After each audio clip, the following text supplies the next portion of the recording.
Chapter 451 Bone Weave. Bone Weave. Sonny let the sound of it echo in his mind, overwhelmed by a feeling of savage joy.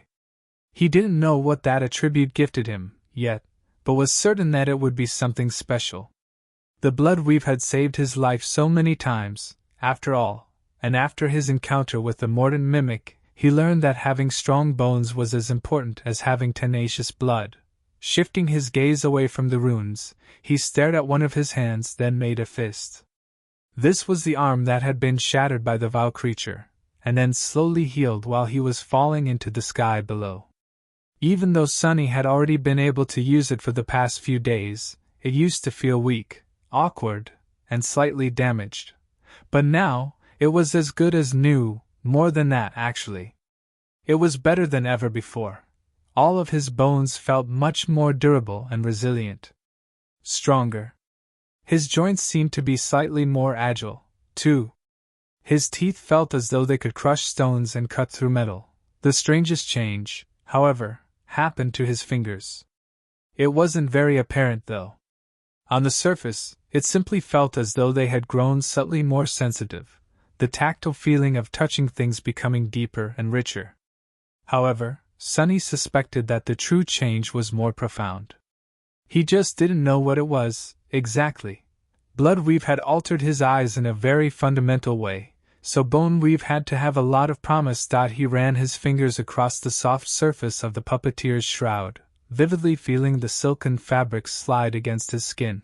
Neat. Then, Sonny stretched his limbs, sensing their newfound agility. He was already weirdly limber due to practicing shadow dance, which demanded the utmost level of pliability from the practitioner's body.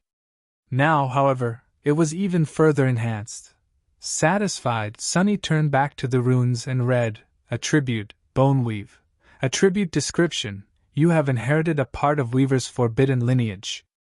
Your bones have been altered and imbued with steadfast temperance. He tilted his head, stunned by the somewhat expected, but still profoundly fascinating piece of information he just received. Weaver's legacy. So the severed arm had actually belonged to the mysterious demon of fate.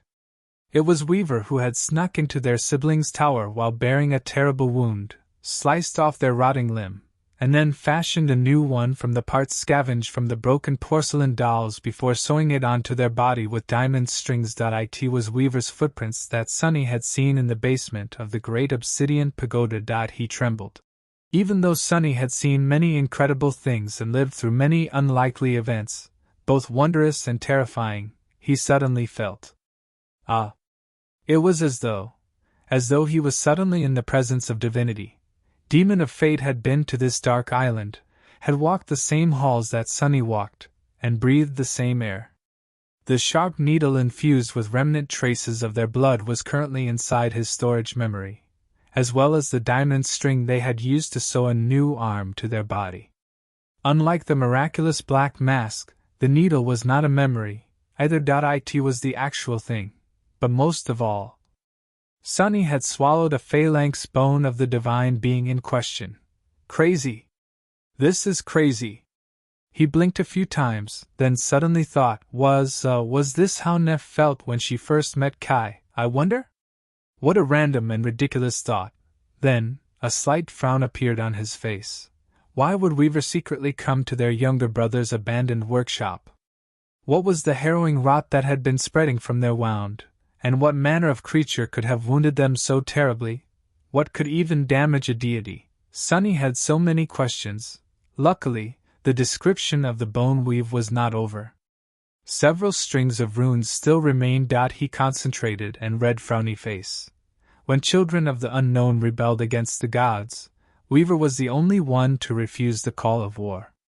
Despised and hunted by both sides, they disappeared.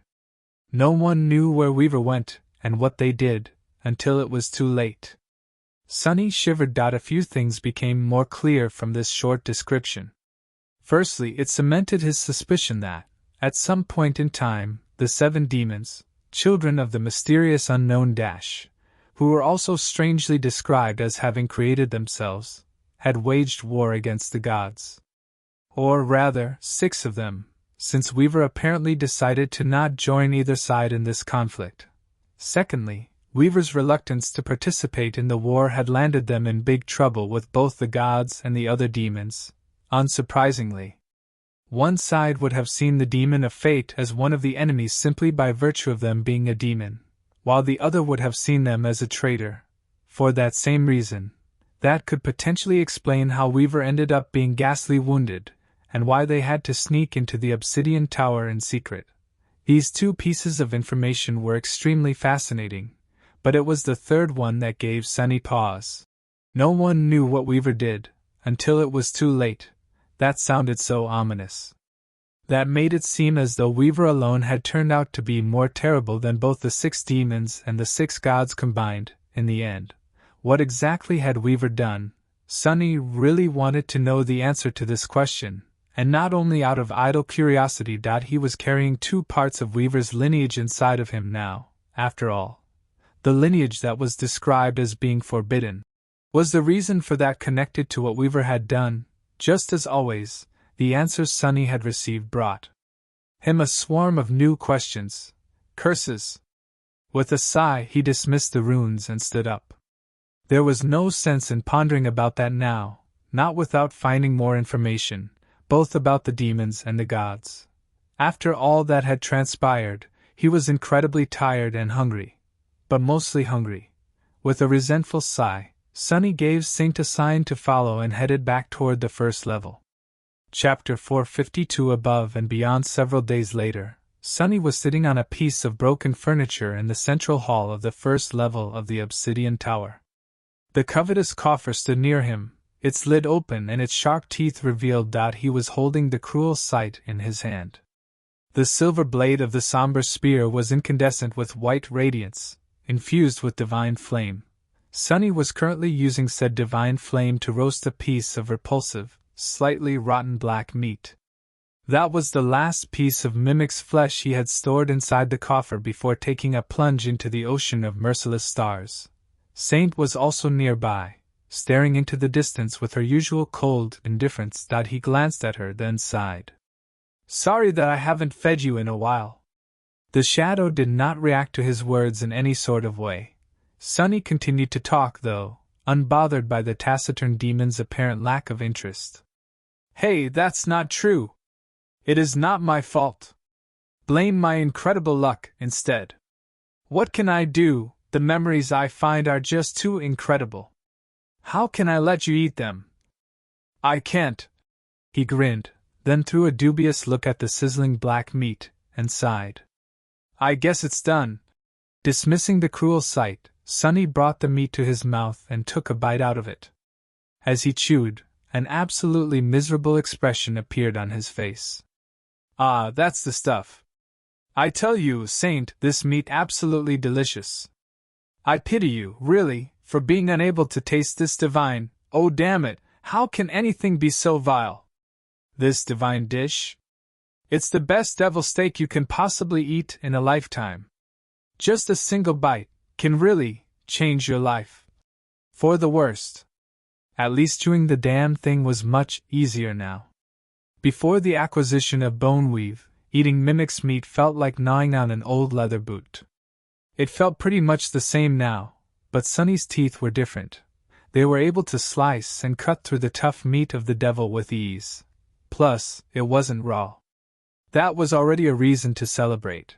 Feeling his eyes tearing up from disgust, Sunny glanced at Saint and forced the smile to remain on his face. "I see you are left speechless by my culinary skill." "Fair, fair." However, in the next moment, a voice suddenly resounded in the darkness of the Obsidian Tower. "You actually survived!" Sunny choked on a piece of the vile meat. For a second, he thought that his loyal shadow had only been pretending to be mute all this time, instead simply choosing not to speak to him. But no, he recognized the voice. Sadly, it wasn't Saint, it was Mordred. The Prince of Nothing was back, thank gods. Sunny had been burdened by being all alone on the dark island much more than he was willing to admit. Even though he didn't trust the mysterious voice, he felt relieved to hear it. Swallowing the meat, he took a sip from the endless spring, then looked around the hall and said, "As you can see, Although, being the honest to a fault young man that I am, I have to admit that it wasn't easy or pleasant. In fact, I can hardly believe that I survived myself. He glanced at his body, which was still in a rather sorry state. His burns were healing, but much slower than they would have usually healed. Even though the divine flame had not touched him directly, just the heat radiated by it was enough to leave long-lasting traces that even Bloodweave wasn't able to remove fast. Mordred remained silent before speaking again, as he usually did. When his voice appeared, it was full of genuine surprise. "You really found the rift in the ocean of flames?" Sunny shrugged. "As it turned out, I was more or less falling toward it the whole time. But even then, I almost burned to death trying to reach it. My most powerful memories were heavily damaged, and I only survived thanks to a bit of luck." Which was technically true, although not nearly all of the truth. The mysterious prince hesitated, then asked, "Where are you now?" Sunny tilted his head. How much of my surroundings can he perceive, I wonder? The first thing that Mordred had ever said to him was ask why it was so dark, so he probably could see something, at least. "Can't you see where I am?" The voice answered, most likely honestly. "I can see a big hall filled with ancient, broken things. That doesn't tell me a lot, though." "Makes sense," Sunny nodded, feeling the pressure of the flaw building up in his soul, demanding for him to deliver an answer. He gestured at the interior of the obsidian tower. "Well, beyond the false stars, the void continues for who knows how much further down. But some distance from the flames, there is actually a single island floating in the emptiness. There is a magnificent black pagoda on that island, which looks like the exact copy of the ivory tower. That is where I am right now, inside that pagoda." Then, Sunny scratched the back of his head, and added, "But anyway, how come I can still hear you? Haven't you told me that your voice would not reach beyond the stars?" Mordred sighed. "That was what I thought. Luckily, I seem to have been wrong." After a short pause, he said in a strange tone, "The Ebony Tower, so it does exist." Sunny blinked. "I guess it's one way to call it." Then, however, a complicated expression appeared on his face. "Wait, you knew about it?" The mysterious prince remained silent for a bit, then answered, "That is what I had been trying to find before I couldn't search anymore. There were some hints that a duplicate of the ivory tower exists somewhere in the sky below. I hope to reach it." Sunny chose his next words cautiously. "Oh, really? What else do you know about that place?" Mordred thought for a few moments, then answered wistfully. "It is said that a very powerful being came to this shattered land after it had been destroyed by the Lord of Light. Back then, the sky below was not as boundless, and there were much more fragments of divine flames still burning in its empty darkness. That being wanted to harvest those flames." Suddenly, a lot of small details about the dark island and the obsidian tower became much clearer. Sunny already had suspicions about the true purpose of this place, but now they were confirmed. The ruined machines outside the pagoda, the blackened worktable, the massive glass vessels covered with soot from the inside, the silver brazier. The prince of the underworld had not truly lived in the magnificent pagoda. It was not his home, just a station he had built in the ocean of flame, which had been much larger back then, to harvest some of the divine fire. Why he had need of it, Sunny did not know, but he suspected that the prideful demon had either succeeded in his purpose or failed, and that was why he eventually left and sealed the obsidian tower, which then stood abandoned for thousands of years, and at some point during that time, another child of the unknown had come here for a short while, although their purpose was very different. This revelation came and went. There was a question burning in his mind that had nothing to do with such distant past. Instead, it was much more pressing. Sunny swallowed another piece of meat and asked casually, "Harvest divine flames? Very interesting. Was that why you wanted to come here too? Or had Mordred been after something else? Was after something else?" The lost prince laughed. "No, not really. In fact, I wasn't that interested in the obsidian tower itself, to begin with." Sunny frowned. Why did you want to find it if you weren't interested in it? Mordred sighed. After a long pause, he answered, his voice dark and full of suppressed emotion. What I was interested in was not the copy, but the original. The ivory tower. The two are supposed to be connected somehow. If one finds that connection, they might just be able to reach past the crushing and step foot on the heavenly isle. Chapter 453 Shrine of Stars. Sunny remained silent for a while, thinking feverishly about a bridge between the two towers. That was his chance to escape this dismal place and return to the real world. The problem was, he had no clue what this connection Mordred had told him about was. However, he had an idea. In the past several days, Sunny had explored the rest of the obsidian, of the Ebony Tower. He had made a couple of fascinating discoveries, but most of it was now full of nothing except dust and rubble. Pretty much everything inside the pagoda disintegrated due to the onslaught of time after he had opened its gates. The most promising and mysterious of his finds, though, was situated on the last level of the tower, in a small circular hall that housed nothing except for a graceful stone arch, which stood lonesomely in its center and looked like a misplaced, empty doorframe. The most intriguing part about the arch was that it was surrounded by a circle of runes, almost like the gateway in the Crimson Spire had been. In fact, that was what Sunny assumed it to be, an inactive gateway. For that reason, he had spent these days trying to find a way to activate it. He had poured shadow essence into the arch itself, as well as every corner of the hall. He had studied the unfamiliar runes, hoping to either find a way to translate them or maybe discover a place where they had been damaged, thus rendering the arch useless. But nothing had worked, yet. The information provided by Mordred instantly changed his perception of the arch, though. If what the Lost Prince had told him was true, then maybe it wasn't a gateway to the real world.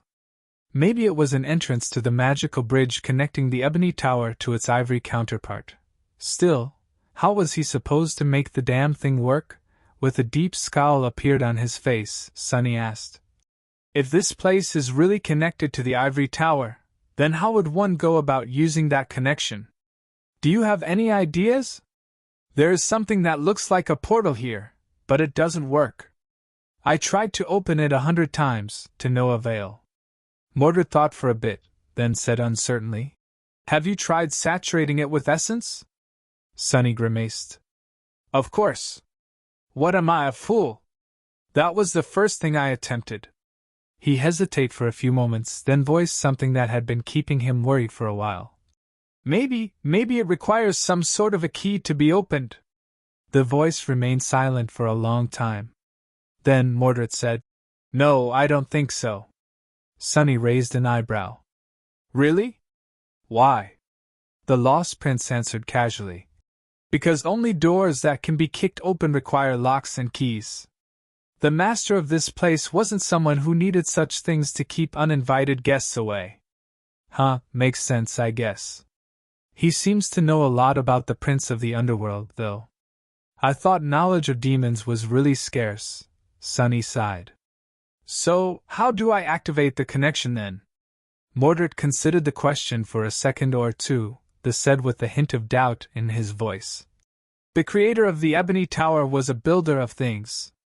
A genius artifacts, but also of practical sort, from what little knowledge of him remains. He would have probably used whatever was at hand, and went for the simplest solution. Builders don't like overcomplicated things, after all. Sunny considered his words.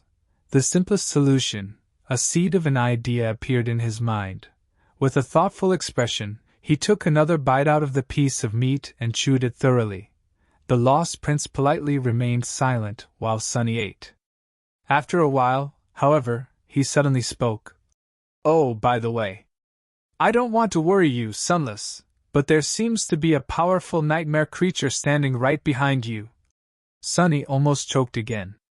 If not for the fact that he was looking both forward and back at the same time with the help of the shadows, he would have jumped and summoned the cruel sight immediately. But he knew that there was no one behind him. Except for Saint, he swallowed the foul meat, then smiled weakly. Curses, you almost gave me a heart attack! That's not a nightmare creature. Can't you differentiate a real demon from an echo? Mordred remained silent for a bit, then said with amusement. She is your echo? Fascinating. Sunny frowned. What's so fascinating about it? However, there was no answer. The mysterious prince was gone once again, disappearing as suddenly as he had appeared. Usually, Sunny was irritated by this annoying habit of his, but this time, he was glad. Sunny couldn't wait to go back to the 6th level, but didn't want Mordred to see what he had found on the level before. He still didn't trust the lost prince, even though Mordred had been nothing but helpful up until now. Extremely so, in fact. Sunny didn't know if he would have even been alive without his guidance. Later, if I manage to return to the sanctuary in one piece, I'll start trusting him then. A little. Maybe finishing up his meal, the last he was going to have in a while, Sunny stood up, stretched, and headed toward the stairs. After he had received the bone weave and rested, Sunny explored the rest of the 3rd level of the Ebony Tower. However, he had not found anything of note there. He also had not discovered any more traces left behind by Weaver, which disappointed him a great deal.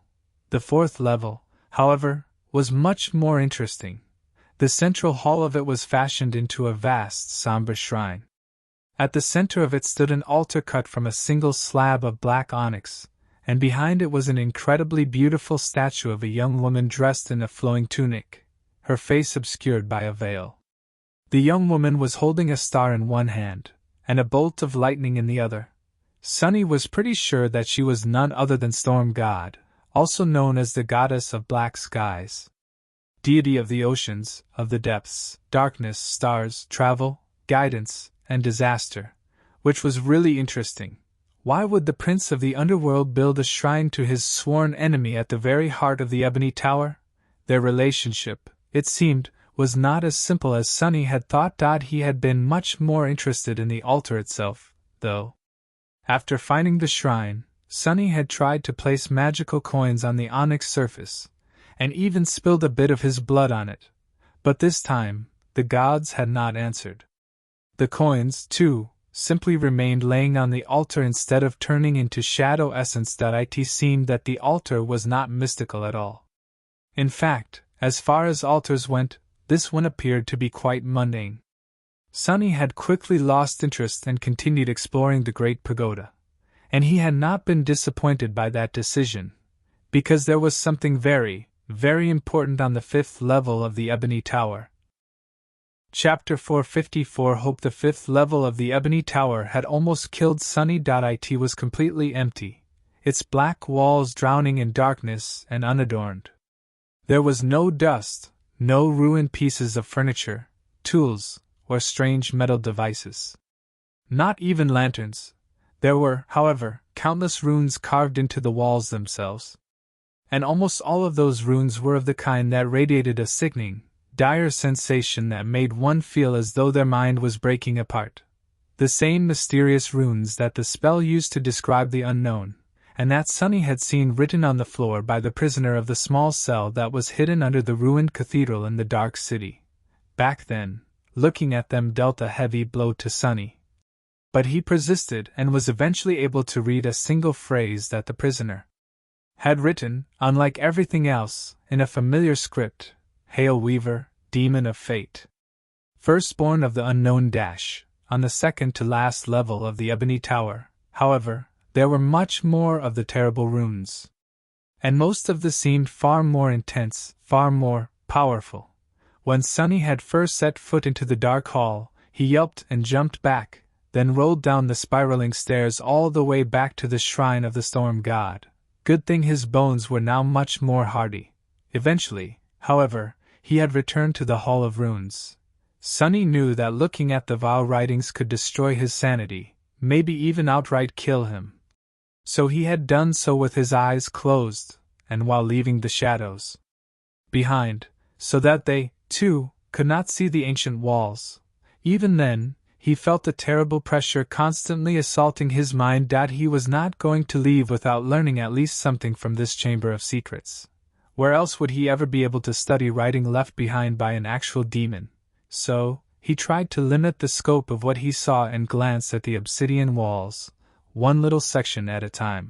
The experience was nothing short of horrid, but at least tolerable, and only when Sonny summoned Weaver's mask was he able to look at the portions of the hall without feeling like passing out or falling down in a fit of convulsions. The forbidden runes turned less dreadful, but did not give up their secrets. He didn't know their language, after all. The spell, too, either refused or failed to translate them. His exploration, however, was not for naught. Because, while slowly moving around the dark hall, he discovered something extremely valuable. It was a map. Or rather, a strange semblance of one. Both the runes and the images constituting the map were cut into the stone, their lines smooth and deep. Sonny did not know what tool the prince of the underworld had wielded to leave these markings behind, but imagined him simply using his nail to cut into the indestructible stone that even divine fire couldn't destroy. At the center of the map, jagged mountains were depicted, shrouded by mist. Directly south of them, an island with a familiar silhouette of a graceful pagoda floated above flames. Even further south, separated from the mountains by a vast emptiness, was a mighty castle. Far to the west, a snowy peak stood near a fuming volcano, and nestled between them was an arched bridge. To the southwest, a strange ship floated on ghostly waves. Southeast of the mountains, divided from them by a long stretch of nothingness, a perfectly symmetrical pyramid was cut into the obsidian wall. And lastly, to the north, further away than any other image, above all of them, was a familiar shape. A fearsome mask stared at Sonny, crowned with 3 horns. Weaver's mask. The map was strange, however, because the areas she depicted seemed disconnected somehow. There were no borders, no terrain, no measure of distance between them. The ideas of north, south, east, and west were only something Sonny had assigned to the map out of habit. Truly, it could have been the exact opposite, or impossible to apply to the logic of the map altogether. But at the same time, it fit with the geography of the dream realm as he knew it, somewhat. Each of the images had an inscription near them, written in a runic language that Sonny had trouble understanding. It was similar to the one used by the spell, but also different enough to make translation either impossible or difficult. But even without reading the inscriptions, he easily guessed what the images meant.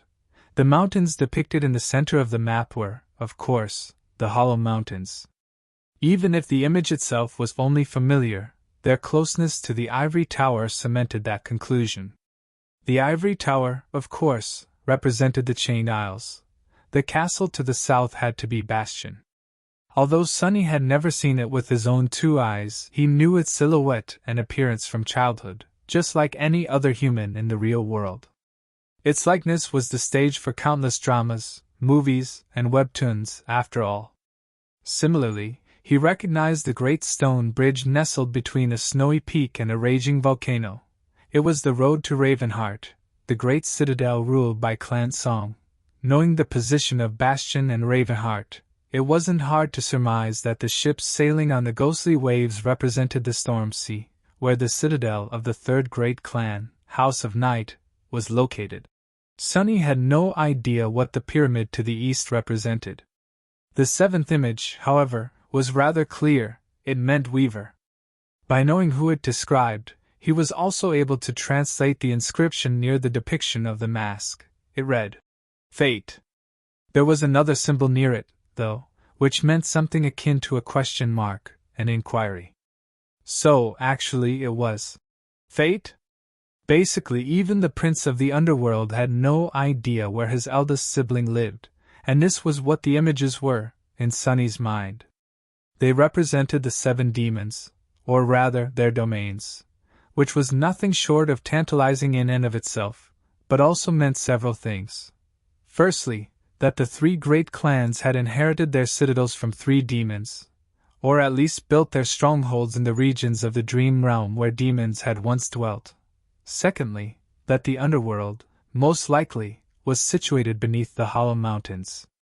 This death zone was the very dark and cavernous domain to which the prince of the underworld had retreated after his conflict with the gods of the black skies.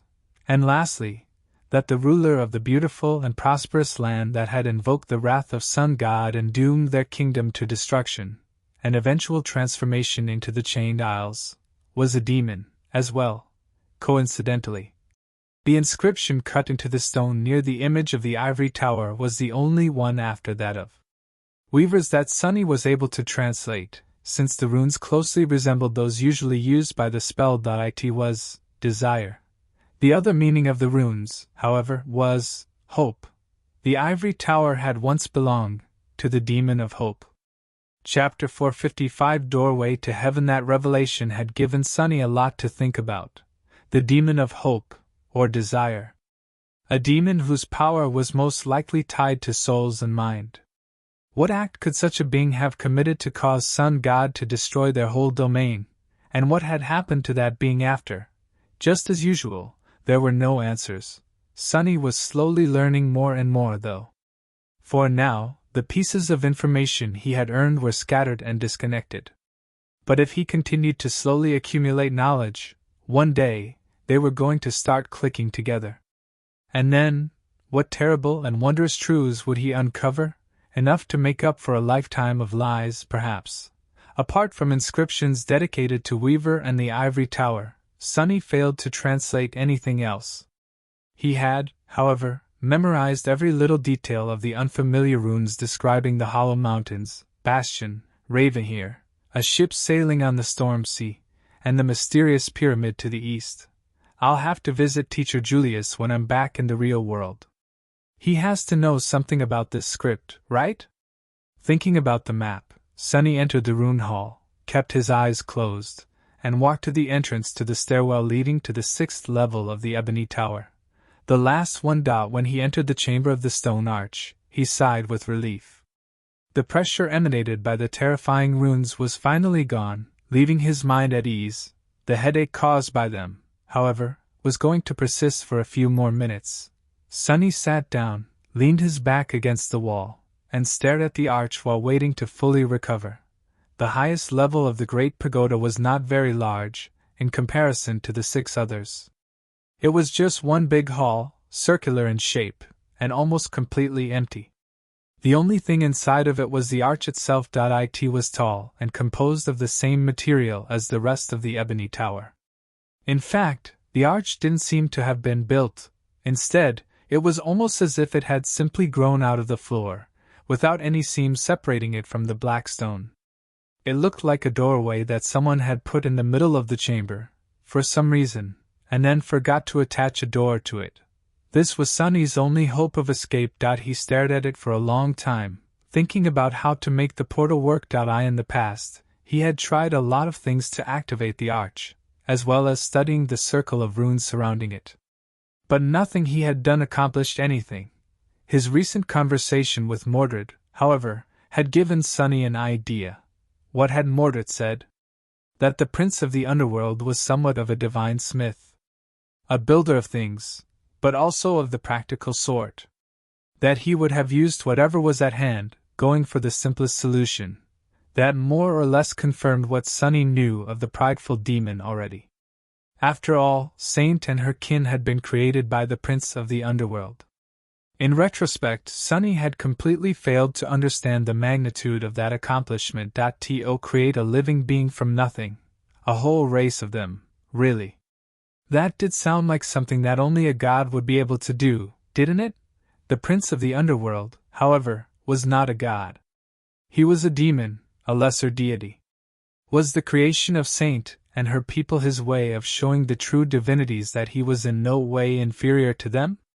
Or was he guided by some different ambition? I wonder how the gods reacted. Teacher Julius had described demons as terrible beings that inspired fear because of their unknown origins and strange powers. What happened after one of them had accomplished something that was supposed to be in the purview of only the gods? Saint's description, back when was in Echo, said that she and her kin were designed to bring peace, but were born into an endless war instead, huh? But regardless, that was not the point. The point was that Saint was made out of stone.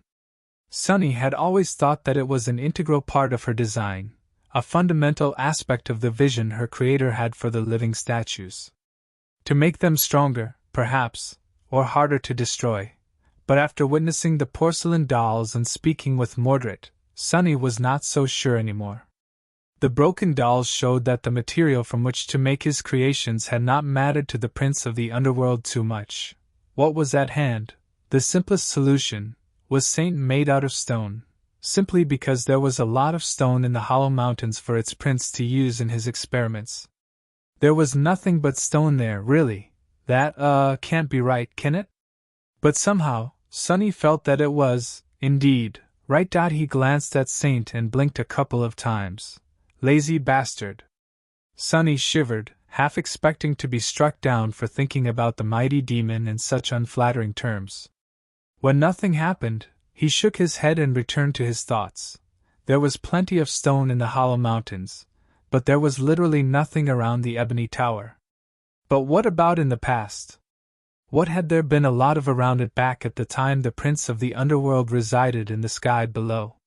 What would he have used to power his magical engines? This pagoda had been built to harvest divine flames, after all. Feeling the headache finally retreat, Sunny stood up and walked over to the arch. Then, he summoned the cruel sight, activated the dark mirror enchantment, and poured his essence into it, watching the silver blade become infused with incandescent white light. Then, he hesitated for a moment, and lightly pressed the tip of the somber spear against the cold black stone. Immediately, it was as though the floodgates had been open in his soul. The shadow essence flowed into the cruel sight, and through it, the divine flame flowed into the arch. Sunny staggered. In just a few seconds, all of his essence was spent. However, the portal did not open. Something in the hall did change, though. The circle of runes surrounding the obsidian arch began to glow with weak, shimmering light. That light was dim and barely visible, but it was, without a doubt, there. Sunny stared at the runes for a long time, and then, a wide grin appeared on his face. Bingo! Chapter 456. Leaving nothing behind for the next few days, Sunny's life became rather monotonous. He would meditate while circulating the shadow essence through the coils of the soul's serpent to enhance the speed of its recovery, pour it into the obsidian arch, and repeat the process. With each cycle, the runes surrounding the portal became brighter and brighter. The portal was slowly coming to life, filling Sunny with hope so intense that he struggled to contain it. He had no doubt that he would be able to activate the arch, and then, he would go to the ivory tower, find a way to descend back to the Chain Isles somehow, and return to the real world, and buy a new refrigerator, and stock it with all kinds of food. Sitting on the stone floor of the highest level of the Ebony Tower, Sunny looked at the covetous coffer, which stood nearby, with a resentful expression. He knew full well that there was no meat left there, or any other kind of food. Who knew he would miss the vile flesh of the mordant mimic one day?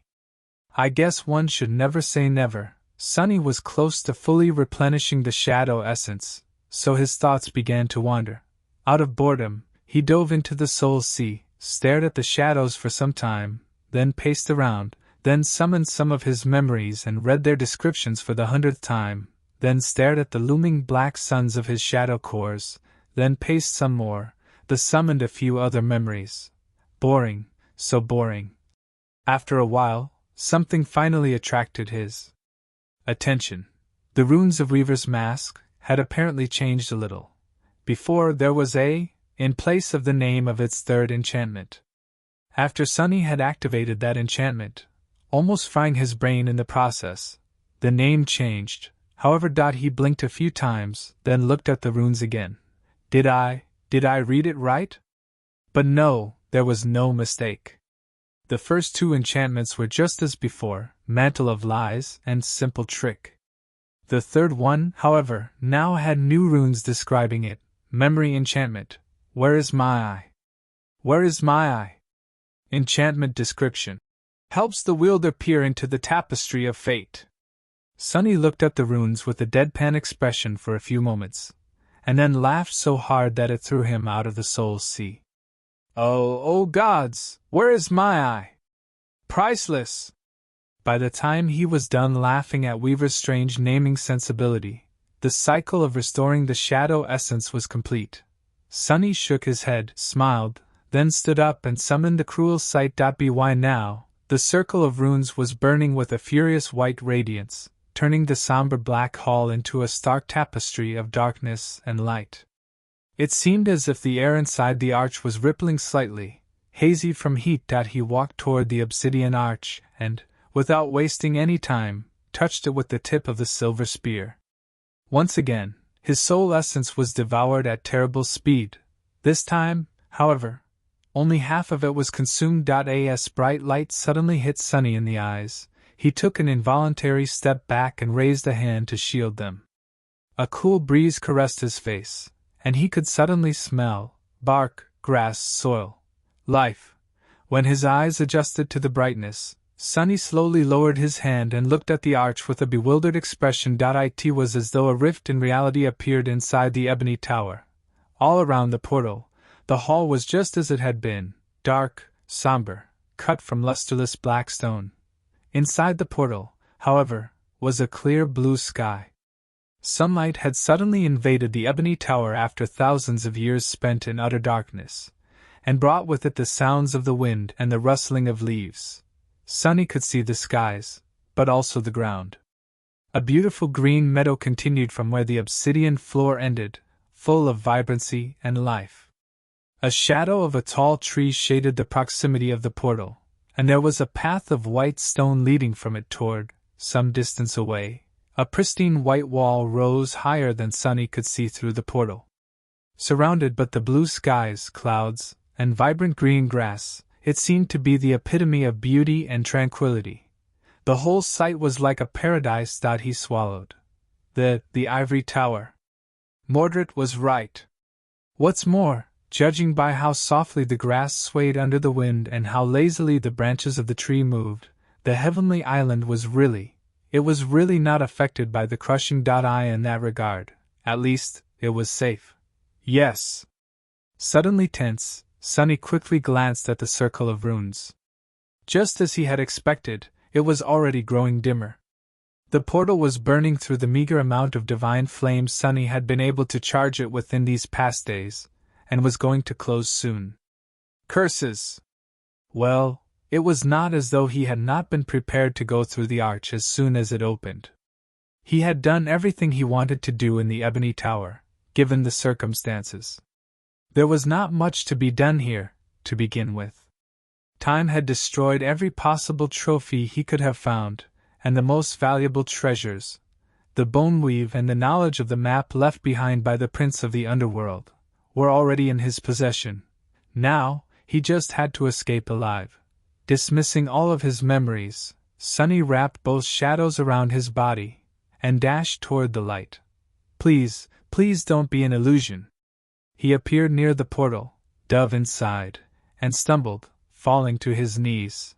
His fingers touched the soft grass, and with his tactile sense enhanced by the bone weave, Sunny felt every tiny detail of its texture, of the rich soil beneath, of the heat of the sun on his skin. It was all real. It was wonderful. As the portal shimmered and closed behind him, Sunny closed his eyes tightly and let out a short, quiet cry. He had too many emotions boiling in his heart to put them into words. He made it.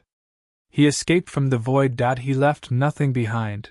While Sunny was feeling the joy of escaping from the sky below, something else happened. Somewhere far away, or maybe close by, there was a room built of cold stone, full of deafening silence. It was dark and empty, arranged in the shape of a heptagon, with 7 corners drowning in deep shadows.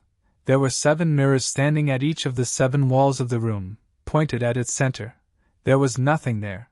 However, in each of the 7 mirrors, a figure of a young man reflected, sitting on the stone floor with his hands chained behind his back.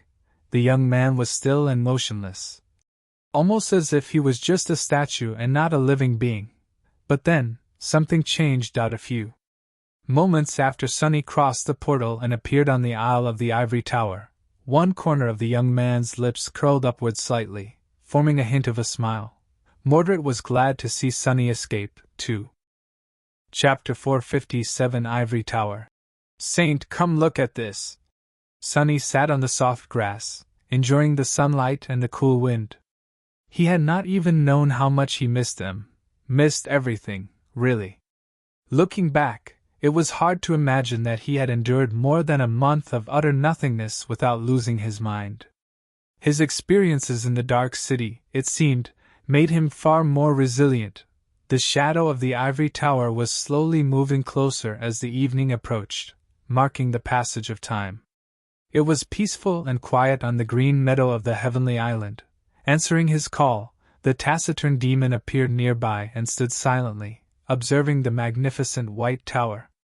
Her ruby eyes, however, did not show any emotion. He sighed. Well, I think it's lovely. The soaring island was not very large, so Sunny could more or less see its edge not too far away, surrounded by floating slates of shattered marble. There was a meadow on this side of it, a grove that rustles under the wind, and a graceful gazebo built of the same white material as the ivory tower itself. The stone arch inside of it was also white and empty. The portal was gone. Some distance away, connected to the gazebo by a stone path, stood the magnificent great pagoda that had once belonged to the Demon of Hope. If its copy in the sky below was somber and ominous, the original was the complete opposite. It was beautiful, graceful, and slightly surreal, as if too sublime to exist in the mortal realm. In a sense, it did not. Something about the ivory tower made Sunny uneasy, however. He couldn't quite describe the feeling, but it was as though he simultaneously felt pulled toward it and threatened by it. The sensation did not come from his intuition, but more so from the deepest corners of his soul. It was rather strong, and there was also something strange in the shape of the tower itself. There was a weird thing that went around the base of it, circling the whole perimeter of the great pagoda and disappearing from view. That thing was almost of the same color, but slightly less pristine, and made out of long and weathered sections. After looking at it for a while, Sunny finally realized what the thing was: bone. Wrapped around the tower was what remained of the tail of some giant, dead creature. He frowned. Good thing it's dead. I hope it remains this way. Sunny sighed, used the cruel sight to help himself stand up, and headed toward the edge of the island. Saint followed, putting the blade of the midnight shard on her shoulder. Reaching it, he cautiously looked down and saw the disjointed patchwork of the chained isles far below. From this high, they looked like pieces of a beautiful mosaic that someone had laid out on the backdrop of velvety darkness, with a scattering of radiant stars shining in between. Sunny gazed down for a while, then picked up a rock from the ground and threw it over the edge. The rock fell for 100 meters or so without meeting any resistance. Then, however, it suddenly cracked and exploded into shards, which then became dust and were scattered in the wind. Curses. It seemed that the crushing was still there. It's just that the ivory tower itself was not affected by it, as well as the island it stood upon and a small area surrounding it. How was he going to come down? Sunny stood at the edge for some time with a resentful expression on his face, then turned around and walked deeper into the island. Circling the ivory tower from the left, on the other side of the great pagoda was a clear lake, with streams of water flowing out of it and falling over the edge of the island. In the bright sunlight, it seemed as though the entire surface of the lake was shining with pure golden radiance. Sunny looked at his reflection in the water, then at an intricately engraved bench standing near it, cut from white stone. Finally, he walked further on and reached a vantage point from which the gate of the graceful tower could be seen. Oh, the gates looked very similar to those he had opened in the depths of the sky below, with the main difference being the color and the absence of soot, as well as that there were skeletal remains of a giant beast lying in front of them, its serpentine body wrapped around the tower, its massive skull resting right near the tall white doors. Each of the terrifying fangs of the great beast was as long as Sunny was tall, at least. Deep darkness nestled in its empty eyes. He shivered. Is that a dragon? Indeed it was. Right in front of Sunny were the weathered, snow-white bones of an actual dragon. The image of the mighty creature laying dead in front of the pristine tower was solemn, mysterious, and terrifying. What could have killed such a being? Thinking that he didn't wish to know, Sunny lingered for a while, then headed toward the remains of the dragon. He was desperately hoping that the great beast would not stir and come to life. If that happened, well, it was better to not even think about it. Reaching the white skull of the mighty creature, Sunny hesitated for a bit, then walked between the terrifying fangs and approached the gates. They were slightly ajar, so he didn't even need to use essence to unlock them. Sunny gathered his courage, raised his hand, and pushed the gates open. Suddenly, he felt a bit sleepy. What is this? Shaking his head to chase the sleepiness away, Sunny walked inside the tower and found himself in a great hall, bright light streaming through its tall windows. The air inside, however, was infused with a strange, shimmering darkness, and in its center there were .7 chains sprawled from the pristine white floor, as if growing out of it, each ending in a broken shackle. The shackles were inscribed with a myriad of runes and marred, their metal torn.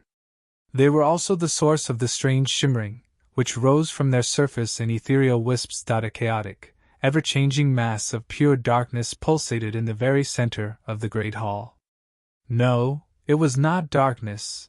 Rather, it seemed like a rift in the fabric of reality, one that could devour even light itself.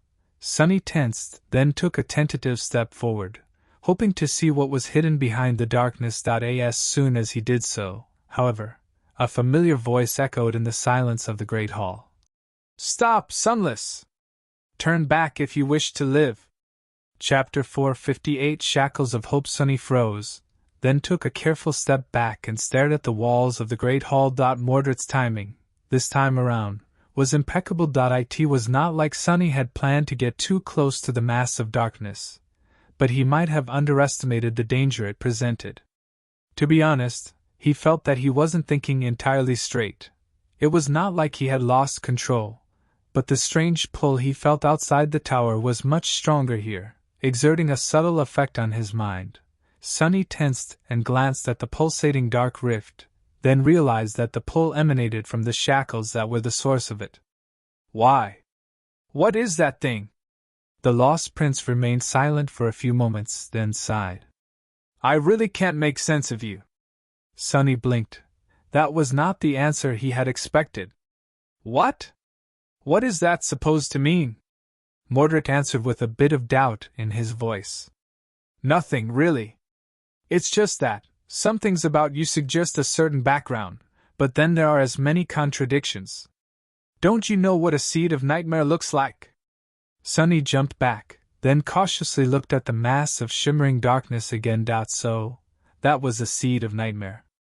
A vile manifestation of the spell that grew in the dream realm and eventually blossomed, opening a gate to the real world for the nightmare creatures to enter. The thing that awakened were supposed to seek out and destroy by challenging the nightmare contained within. And no wonder it exerted a pull on him. He scowled, then said with annoyance, "How am I supposed to know what a seed of nightmare looks like? I only became an awakened a few months ago." Mordred spoke in his usual polite tone. "Have your clan elders not taught you anything?" Sunny opened his eyes wide, a shocked expression appearing on his face. "Clan? What clan? Do I look like a legacy to you?" The lost prince did not answer, letting Sunny boil with outrage in silence. Eventually, he slowly exhaled and asked dejectedly, "Anyway, are you sure that that's what it is?" Mordred lingered for a long time, then said quietly, "I am. I searched for it for a long time, after all." Hearing these words, Sunny frowned. "What? Wait, is that why you were trying to reach the ivory tower? To challenge a nightmare?" He rubbed his face in frustration, trying to find a way to make sense of that statement, then shook his head. "Why the hell would you do that? There's no shortage of seeds of nightmare everywhere in the dream realm, ones that are not hidden behind endless voids and oceans of divine flame." These things were not so numerous that one stumbled on one every day, but also not so rare to go to this lengths to reach one. What had Mordred been thinking? the Lost Prince answered after a short pause, his voice slightly amused. You are not a legacy, indeed. Sunny let out a heavy sigh. Either you are extra obscure today, or I can't understand you for some reason. What do legacies have to do with any of this? Mordred thought for a bit, then said, This seed of nightmare is a very, very special one. What is he going on about? The only thing that differentiated seeds, in Sunny's mind, was their category. A Category 2 seed would blossom into a Category 2 gate, and contained a second nightmare.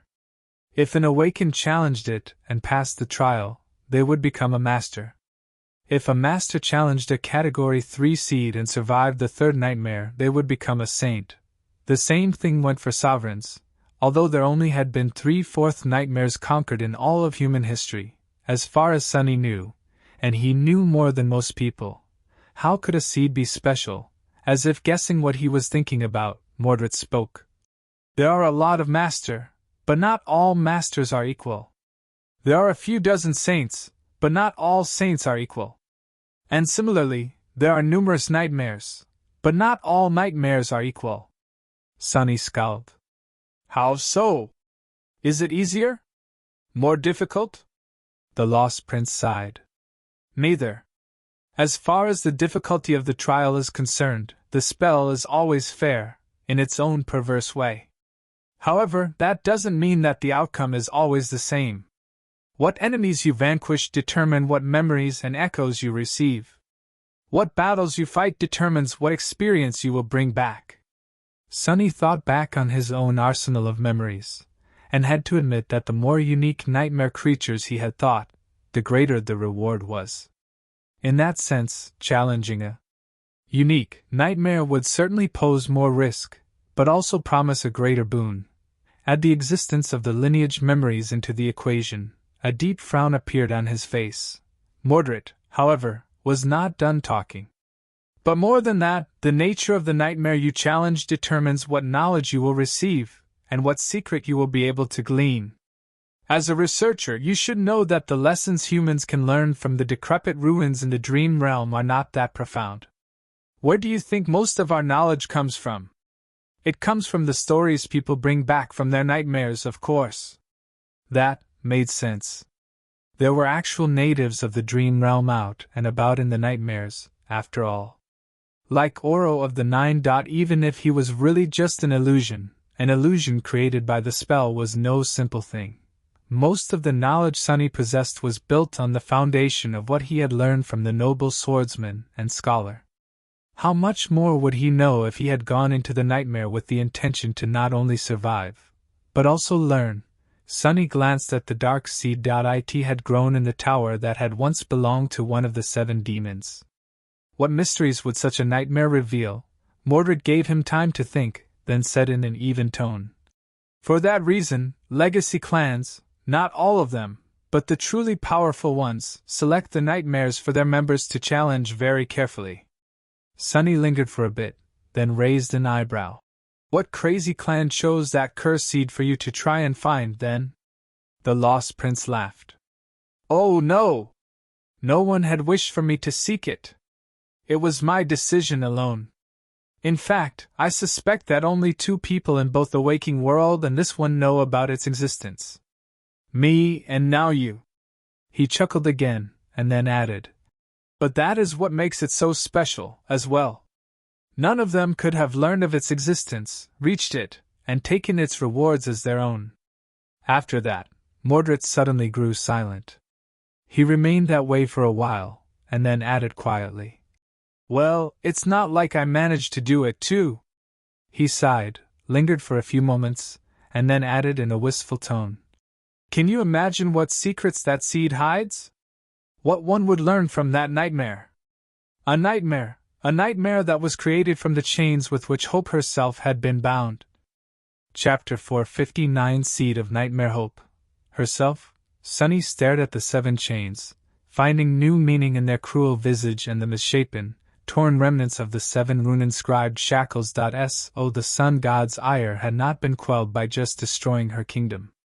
He had gone a step further, binding the demon of hope at the heart of her decimated domain, For how long? And how had she escaped? In the end, he tilted his head.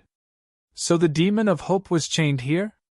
Mordred answered with a hint of surprise in his voice. You know of the demons? A crooked smile appeared on Sunny's face. I do a bit. Why wouldn't I? Although truth be told, there's not a lot of information about them, even among the Dream Realm researchers. So the ruler that you had told me about was one of the demons? A lesser deity? Mordred kept silent for a bit, then said dejectedly, Yes. I am not sure that those two words really go together, though. I also don't know what Hope had done to earn the wrath of the Lord of Light. However, I do know that these 7 chains are what holding is the chained isles from falling into the sky below. Sunny raised his eyebrows. What? The Lost Prince sighed. People think that there are numerous heavenly chains connecting all the island, but in fact, there are only 7, and you are looking at their roots, or rather, there were only 7. Each of them had to be broken for the ivory tower to become untethered, of course. So now the islands are linked by the fragments of the original 7 chains, many of them severed from each other. That is why they are slowly crumbling, one after another. Sunny thought for a bit, trying to correct the way he used to think about the chained isles. The new information was interesting, but not very useful. Shaking his head, he turned back to the Seed of Nightmare. So, what is the category of that thing? I guess it contains a second nightmare, since you wanted to challenge it? Mordred answered succinctly. Correct. That's one way I can get out of the dream realm, then. But am I suicidal enough to go into the second nightmare alone? Whole cohorts of experienced awakened routinely perish in their attempts to become masters. What would my chances of survival be with no one to cover my back? Just as Master Jet had said, no one survived in the dream realm alone. She probably knew from experience. He scowled. Wait, will this seed create a gate in the real world if it's not destroyed? When Mordred answered, his voice was almost indifferent. Indeed. But not for a long time, maybe in a few years, or a decade. It has not matured enough to be able to bloom, yet. Sunny hesitated. But it can be challenged, right? The Lost Prince did not answer for a while, but then finally said, Yes. A seed can be challenged before it blooms, as well as after. If the seed is not found in time and a gate opens, challengers can fight their way through and enter the nightmare directly. The gate also disrupts the anchors of those near it, so masters and saints that entered the dream realm will appear in the vicinity of the blooming seed. After that, they can lead awakened to it. He paused, then added, In fact, most of the seeds are not found in time, because the dream realm is vast and only partially explored. That's why the nightmare creatures are entering our world so often. Challenging a seed before it blooms is much better. In this case, however, I would advise against it. Sunny turned away from the mass of shimmering darkness, then asked in an even tone, Yeah? Why? Mordred let out a heavy sigh. Conquering a second nightmare alone is not impossible, but attempting it is tantamount to gambling your life away. The chances of returning alive are very slim. That is why Awakened challenge them as members of cohesive, experienced cohorts. Even then, many don't survive, most, even. But this nightmare is actually far worse. Entering it is a guaranteed death sentence, regardless of how many challengers there are. Unless... Sunny kept his ears open, suddenly very attentive. Unless what? The Lost Prince remained silent for a short moment, then said, There is a black altar in the place you call Night Temple. On it lies an ivory knife. Only those who have shed blood on the altar and received the memory of the knife have a chance to survive the trial that hides within this seed. Sunny blinked a couple of times. Wait, that sounds very familiar. He thought for a few seconds, then asked, Would the obsidian knife from the white altar of the sanctuary of Noctis work? Mordred laughed. Sure. Having both would be even better, incredibly so. However, I don't know the method to receive the memory of the obsidian knife. The ritual seems to be different from the one required for the altar in the Night Temple, and I have never figured it out. You didn't, but I might have. The image of the covetous coffer appeared in Sunny's mind, full of golden coins. There were almost 1,500 of them inside.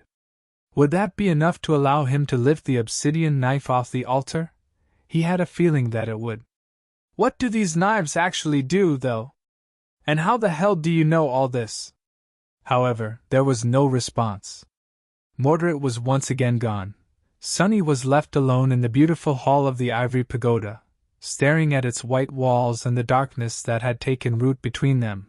The seed of nightmare was calling to him, demanding to be challenged and destroyed. Or maybe simply to be fed a delicious human soul. Crazy. This is crazy. Challenging a second nightmare alone was very similar to throwing his life away, and that was even without the particular piece of information that Mordred had given him, that no one would be able to survive this very special nightmare without a memory of one of the two altar knives, or better yet, in possession of both. The question was, what was worse, challenging the nightmare, or attempting to survive the crushing? Chapter 460 Fight or Flight. Sunny remained in the Hall of Chains for a while, looking at the seed of nightmare and the shimmering darkness that suffused it. Then, he walked outside. Full of thought, Sunny passed between the jaws of the dead dragon and slowly headed toward the lake. There, he sat on the stone bench and stared at the water with a dark expression on his face. The wind lightly caressed his face and his pale skin, soothing the few remaining burns that he had received in the sky below. Saint stood silently by his side, her graceful onyx figure reflecting in the clear waters of the lake. A heavy sigh escaped from his lips. I am almost home. More than a month ago, he had ventured on an expedition to explore the shipwreck island and search for clues about the whereabouts of the treasure left behind by mysterious Noctis.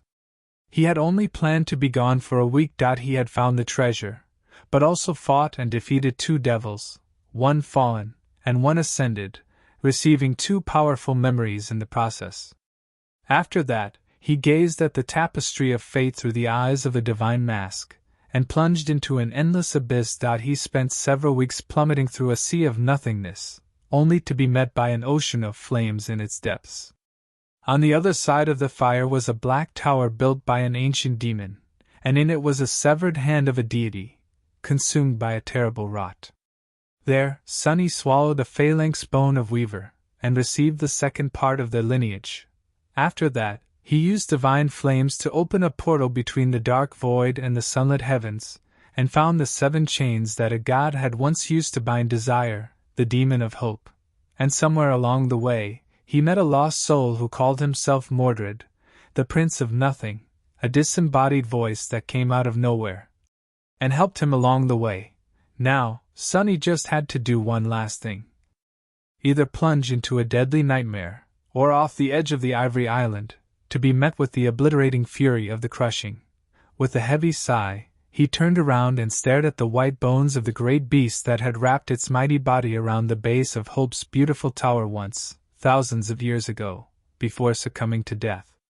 Let's get this show on the road, I guess. Some time later, Sunny was leaning on the wall of the ivory tower. He was in a tight spot between the tail of the dead dragon and the white surface of the great pagoda, with Saint standing near him, her weapons dismissed. With a crooked smile, Sunny wrapped the 2 shadows around his body and circulated shadow essence through the coils of the soul serpent, preparing for what was about to come. Then, he looked at the taciturn stone demon, and raised his eyebrows. What are you waiting for? Push! Saint gave him an indifferent look, then took a step forward, placed her hand on the surface of the massive bone in front of her, and pushed with all her demonic strength.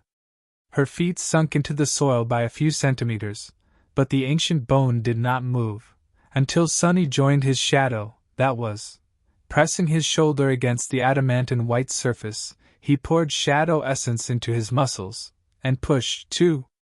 Although it felt as though the strain was going to kill him, the bone finally gave point. One of the massive vertebrae comprising the dead dragon's tail rolled over, separating from the rest. Come on! Keep at it! Of course, Sonny was not going to challenge a second nightmare alone. What was he, crazy? Well, maybe he was a little. But being suicidal was not a part of his very mild, borderline charming craziness. Instead, he was going to throw a piece of the dead dragon's tail off the edge of the ivory island and ride it all the way down to the ground, hoping that it would survive the onslaught of the crushing dot. If a dragon couldn't, then what could? Put your back into it! Saint didn't really need his encouragement or advice, so Sonny was mostly shouting for his own benefit, since producing loud noises seemed to help him cope with the strain of trying to push the ancient bone, for some reason. Luckily, now that it had been dislodged, the process became easier. Together, they slowly moved the massive vertebra past the gazebo containing the inactive portal, then past the grove of ancient trees, and finally to the very edge of the island. There, Sonny stopped for a moment and tried to catch his breath. Then, he cautiously looked down. That was a mistake. If before, the colorful mosaic of the flying islands far below was simply a breathtaking sight, now that he had to actually jump down, it made Sonny dizzy and frightened out of his wits. But it was too late to change his mind, wasn't it? Gritting his teeth, Sonny tried not to think about the inconceivable height and climbed inside the vertebra, which, of course, was hollow at the center.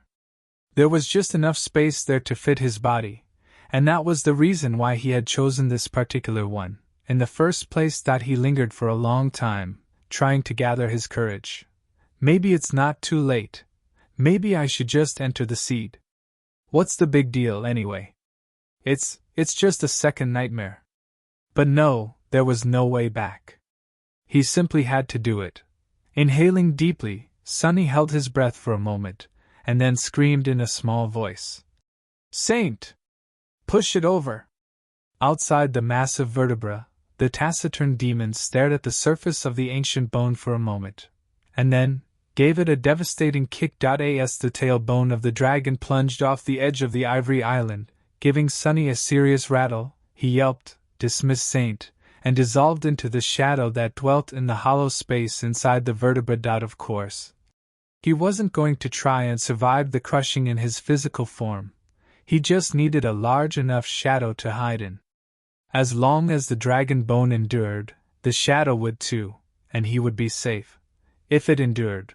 For a couple of seconds, everything seemed fine, but then the vertebra left the bubble of safety surrounding the heavenly island, and suddenly, an inconceivable pressure struck it from all sides like a hammer of a wrathful god, making the porcelain bone produce terrifying cracking noises. Once again, Sonny was plummeting with terrible speed through the sky. Only this time, the vehicle he had chosen to transport him was even stranger, as well as spinning like crazy, with the wind roaring deafeningly all around. Luckily, he couldn't get sick as a shadow, otherwise, his already empty stomach would have become emptier. Curses! Don't break, you damn bone! The vertebra of the dead dragon was cracking and slowly breaking apart, but miraculously, still holding together. At this height, the crushing was deadly enough to pulverize the flesh of a saint, a bona fide demigod, into a bloody paste. Maybe even a big, red cloud. But the adamantine dragon bone was only now beginning to slowly crumble apart. Once the process started, though, it became unstoppable. Sonny panicked as he watched wide cracks appear on the white surface all around him. Then, a piece of the bone flew away, letting in a chaotic flood of light. Cursing, he shifted away from the breach, but seconds later, another appeared, and then another. The size of the shadow he could hide in was growing smaller and smaller. Crap! Soon, there were more holes and cracks in the bone than he could count, and then, it crumbled completely. At the last second, Sonny slid onto the biggest remaining slab of the ancient vertebra, and then went into a crazy dance, shifting from one side of it to another as the fragment spun and exposed different parts of it to the sunlight. Small pieces broke off from it, and then, the fragment itself cracked, too. Arg! Finally, the piece of the adamantine vertebrae disintegrated into a rain of splinters that were too small to fit Sonny into their shadows. With nowhere else to hide, he was thrown out into the physical world, his body instantly becoming the victim of the bone-breaking force of the crushing. Luckily, his bones were now much more robust than before, and the crushing was already not as irrevocably obliterating as it had been higher up. As a loud scream escaped from Sonny's mouth, he continued to fall, feeling his body go through a cruel meat grinder. But with the help of 2 shadows and a generous outpour of shadow essence, it wasn't enough to kill him, or even seriously wound him. It was simply painful, damaging, and unpleasant. The tailbone of the dead dragon had carried him down for long enough to go through the worst layers of the crushing. Now, all he had to do was stick the landing. With a suppressed groan, Sonny struggled to control his fall and finally managed to stabilize his body, preventing it from spinning madly. The chained owls were now much closer than they had been before. In fact, he could even recognize a few nearest ones. "Don't you dare miss, you pale bastard." He really didn't want to repeat the whole damned process again. Summoning the Dark Wing, Sonny waited for a second for the dragonfly cloak to activate its enchantment, and then slowly started to turn his fall into a glide. A single thought rang in his mind: I made it. I actually made it. Crap, I really did. Some time later, a figure of a young man fell from the skies and nimbly landed on the index finger of the giant iron hand that lay in the center of a peaceful, quiet island. The young man looked a bit strange. He was naked above the waist, with several half-healed burns covering his pale skin, and a menacing, intricate tattoo of a coiling black serpent covering his arms, as well as a large part of his torso. His black hair was wild and disheveled, and his dark eyes seemed a little crazy. Sonny swayed a little, caught his balance, and turned to a group of awakened who were sitting around a dancing campfire, staring at him with their mouths wide open. A bright smile appeared on his face. "Ah, good day to you, fellow humans. Say," as mad intensity appeared in his eyes, Sonny licked his lips and asked hoarsely, "Is that food I see roasting over your fire?" Chapter 461. Welcome home. The heavy lid of the metal sarcophagus opened, letting out bluish light and wisps of cold mist. Soon, a pale hand emerged from inside. Jumping out of the sleeping pod, Sonny landed on the floor, felt the ceramic texture of the armored plates beneath his bare feet, and let out a low, satisfied sigh. "I'm back, finally." It was so nice to return to the real world. After meeting the cohort of the Sanctuary awakened on the Iron Hand Island, he traveled back to the Citadel with them. Some were curious about where he had been for more than a month, but most weren't even aware that Sonny had gone missing. He used the full scope of his formidable ability to bend the truth ever which way, and left them with the impression that his recent expedition had been long, but not very exciting. They did continue to give him strange looks the whole way back, though, for some reason. But Sonny wasn't too bothered by that. After entering the sanctuary, he went straight for the altar. Since it was the middle of the day, and the moon was hidden behind the horizon, he couldn't use the coins immediately. So instead, he simply touched the altar and left the dream realm. Home, I'm finally home. Even though Sonny had not spent a lot of time in his new house, the feeling of safety both its walls and the real world gave him was extremely comforting. Miraculously, even though he had been gone for many weeks, his body felt completely fine. It was as though he had only slept for a night. That's the magic of technology.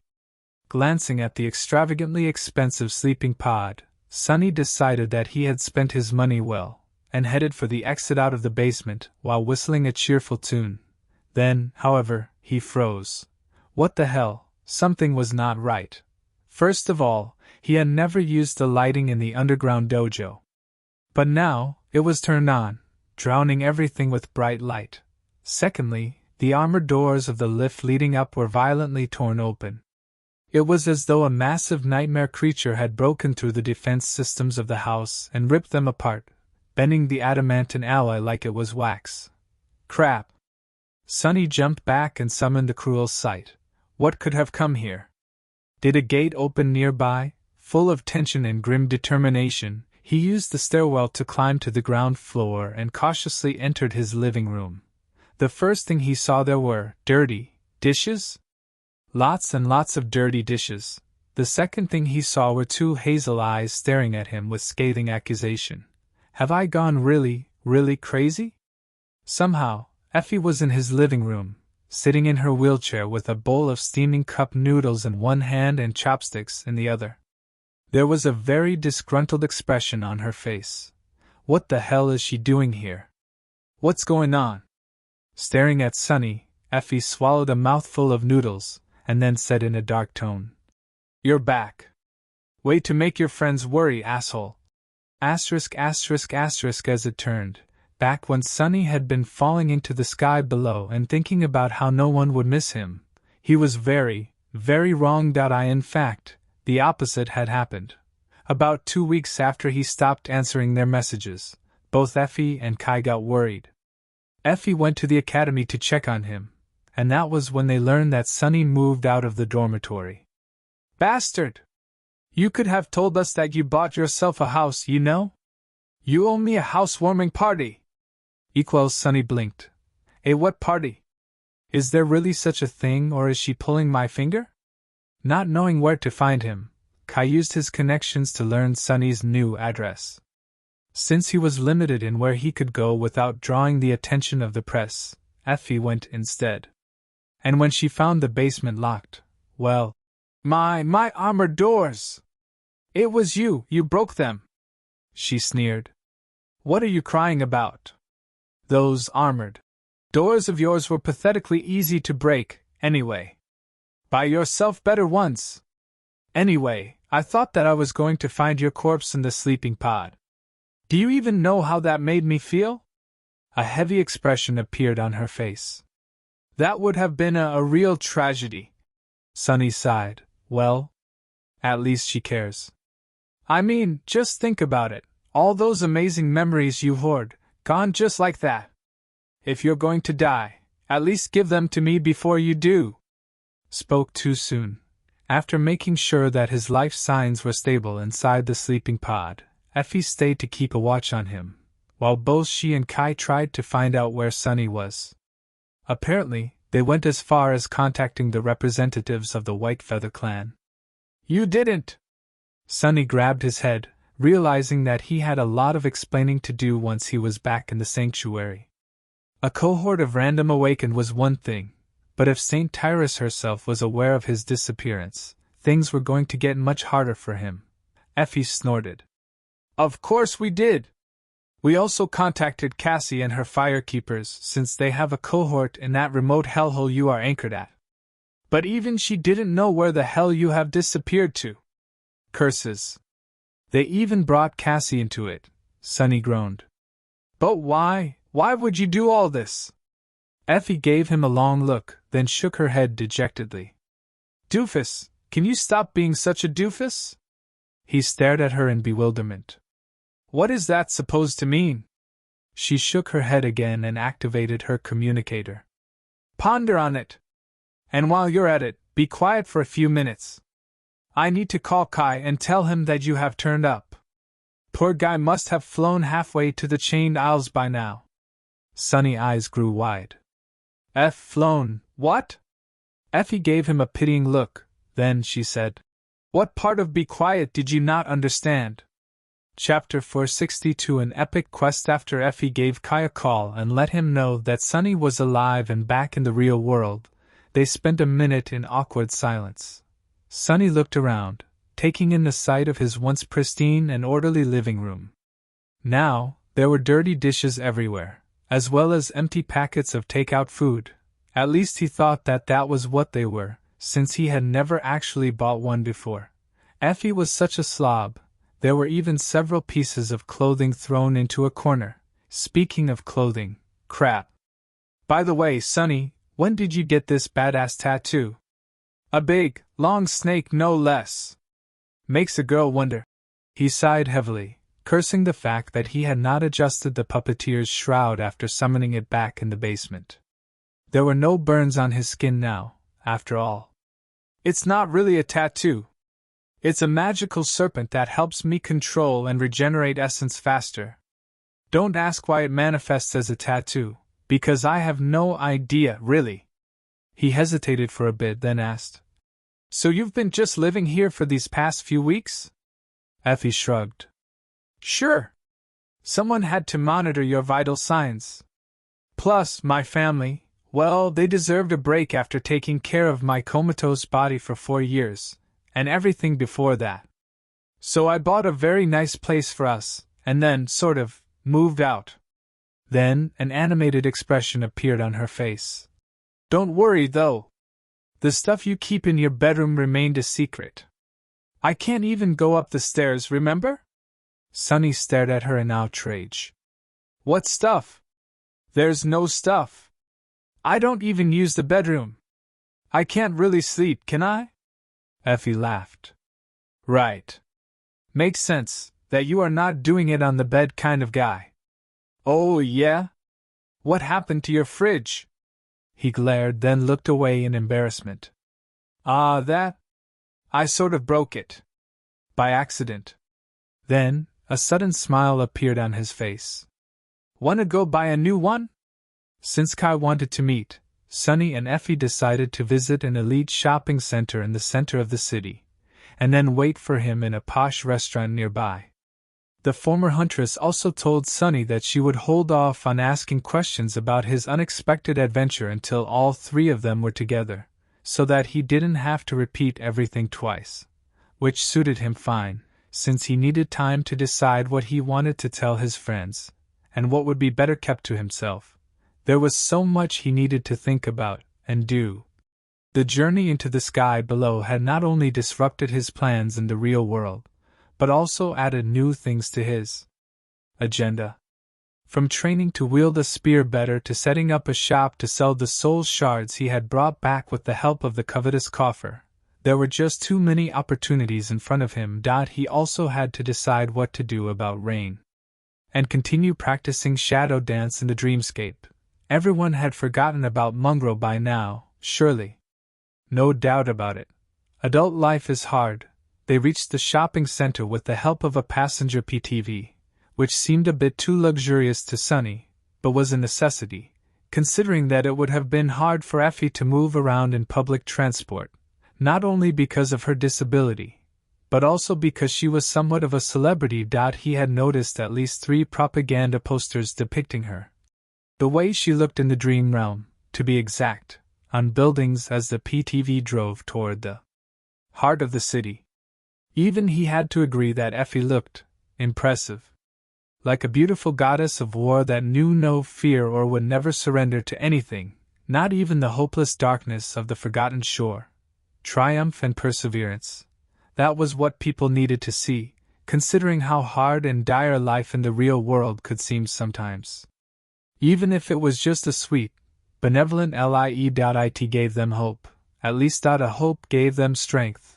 Noticing his gaze, Effie grinned. Looking good, am I? He had no choice but to tell the truth. Yeah. She giggled. Do you remember how Scar and Park came up with a story to make me seem like some kind of a folk hero in the outer settlement, back when Gunlog's people were searching for me? Well, the government ran wild with it, as you can see. Plus the fact that I was in charge of the first line during the siege. They made me into a poster girl for the young generation of the awakened. Right after Nephi's, of course. Her face suddenly grew dark and solemn. After a long pause, Effie added, It's a shame that neither of them lived long enough to see their stupid story become a worldwide hit. Park would have been so full of himself now, if he did. I can just about hear him boast. And that was the bitter truth that people didn't get to see. The terrible price of the triumph they celebrated was known only to those who had gone through it, and somehow emerged alive on the other side. The two of them spent some relaxing time in the shopping center, Effie resting in her wheelchair, Sunny pushing it from behind.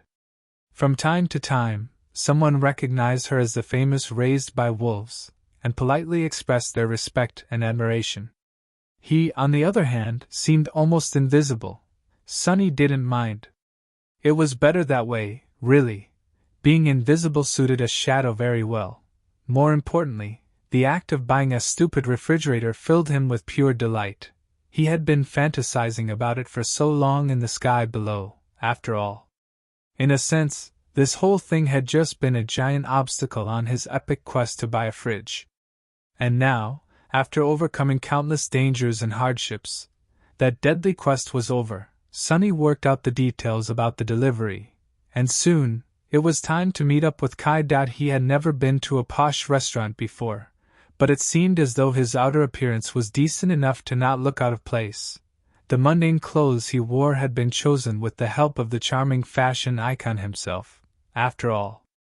Or maybe it was Effie's presence that made everyone there extra polite and a little bit reverent. They entered a tastefully decorated space and saw a tall individual in a black cap and an ordinary face mask standing nearby. The weirdo was wearing sunglasses inside. Before Sunny could understand what was happening, the masked individual quickly approached and gave him a big hug. Does he really think that his disguise is fooling anyone? And why is he always trying to hug me? Of course, it was KAI.no amount of masks and sunglasses could hide the glamorous aura of the enchanting Nightingale. It only made him stand out even more. Sunny sighed. That dashing bastard. Chapter 463. The three of them sat down, and were presented with old-fashioned, paper menus to make their choice from. Sunny stared at the word steak for a bit, then shuddered and shifted his gaze to the salad section. A few minutes later, a waiter approached to take their order. Effie spoke. I guess 3 portions of bibimbap, 3 portions of samgyeopsal, 3 bowls of jjajangmyeon, and 3 portions of tteokbokki. Then she turned to them, smiled innocently, and asked, "Oh, and what about you guys? What are you going to order?" Sunny almost choked on the water he was drinking from a beautiful crystal glass. The waiter, though, somehow managed to keep a straight face. What a professional! Since they were seated in a private booth, Kai finally took off his cap and sunglasses, then smiled brilliantly. His voice sounded so sincere that it irked Sunny a little. "It's so nice to see you, Sunny. Effie and I were really worried." Sunny cleared his throat. "That's, thanks. I guess. I sort of assumed that you wouldn't notice that I was gone." Effie sighed. "I am starting to wish that I didn't, you idiot. Anyway, what the hell happened? Why were you gone for an entire month?" He hesitated, then said, "Do you want to hear the long version, or the short version?" Kai gave him a curious look. "Let's start with the short version, I think." Sunny scratched the back of his head. "All right. Well, in that case, it basically just wanted to find clues about a hidden treasure, but ended up almost being eaten by a treasure chest, falling into a bottomless abyss on top of a devil's corpse, and being burned by divine flames. Luckily, there is this voice I can hear in my head sometimes, and it helped me to only get burned a little." Effie tilted her head and gave him a strange look. Kai's smile paled a little. Sunny took a sip of water and continued in a carefree tone. "Anyway, deep in the void, I found a black tower. There were some broken dolls and a rotting severed arm inside, which I ate, sort of. From the black tower in the abyss, I went to a white tower in the skies, and then rode back to the ground on a dragon's tail. That's basically it. Oh, and before all that, I kind of killed myself, I guess. Got a very nice memory out of it, too." The two of them stared at him for a few moments, and then sighed almost simultaneously. Kai shook his head. "I take it back. Let's hear the long version." Sunny explained the sequence of events that led to him being gone for more than a month, keeping a few things to himself, like the true number of the miraculous coins he had collected, everything having to do with Weaver, and the real reason for why he was so desperate to grow stronger as fast as possible. When he was done, Effie giggled. "Well, that faded attribute of yours has really been in overdrive lately, hasn't it?" A sour expression appeared on Sunny's face. "I guess. I had solid 3 months of nothing too bad or too good happening before that, though. But that's the thing, when it does finally happen, one thing usually leads to another. It's not all terrible, though. I had to work really hard to survive, but other than that, this expedition was a windfall for me. Kai took a sip of tea, and then said thoughtfully, "And what about this voice? Mordred? Do you trust him?" Sunny hesitated, then shrugged. "After I made sure that he is not just a figment of my imagination, I came to believe that Mordred is indeed one of the lost, and most likely an awakened just like we are. Most likely, he can communicate with me over a large distance because of the mirror shard I picked up after putting down that strange artificial echo of his. Other than that, though, I don't know. He is very mysterious, to say the least." He thought for a bit, and then added, "Every piece of information he had given me turned out to be true, so far. And very helpful. I might have not been alive right now if not for him. So it's hard to say, really." Kai smiled. "Well, in that case, he is all right in my book." Sunny paused as the waiter approached to bring the dirty dishes away and refill their glasses. After they were alone once again, he remained silent for a bit, then turned to Effie. "But anyway, I do believe that what he said about the seed is true. I think I can get the obsidian knife, which is supposed to make the nightmare easier. So, I wanted to ask. Effie, I know that you can snap your fingers and have a dozen of the most powerful awakened cohorts in the world accompany you to conquer the second nightmare. But would you consider challenging one with me?" He expected her to tease him a little before giving an answer, but Effie remained quiet for a bit, an uncharacteristically serious expression on her face. After a while she said, "Challenge a nightmare? Now, barely 4 months after we had become awakened? Are you crazy, Sunny?" He smiled. "No, I don't mean now. Both of us need time to grow stronger and prepare, of course." After saying that, Sunny looked away. "In 7 months. After the winter solstice. That's when I plan to return to the ivory tower and go into that seed. Will you come with me?" Effie looked at him for a long time, then smiled too. "Sure. Why not? I wouldn't have it any other way, even. But, Sunny, I have one condition." He raised an eyebrow. "Really? What is it?" Effie glanced at Kai, then said calmly, "You need to convince Cassie to join us, too. I don't know what happened between the two of you, but it doesn't matter. Members of a cohort don't need to be friends. They just need to work well together, and our cohort worked perfectly, back on the Forgotten Shore. Castor is dead, and Nephi's is gone, but Cassie is still here, and we both know how invaluable her aspect is." As Sunny's face darkened, she added, "Plus, isn't she anchored at the Night Temple? She can help you get the ivory knife, as well. That princeling said that having both would be much better. A nightmare is a nightmare and will be absolutely deadly, no matter how prepared you are. Letting go of any advantage is stupid." Convinced Cassie. A wave of anger and protest rose from the depths of Sunny's heart.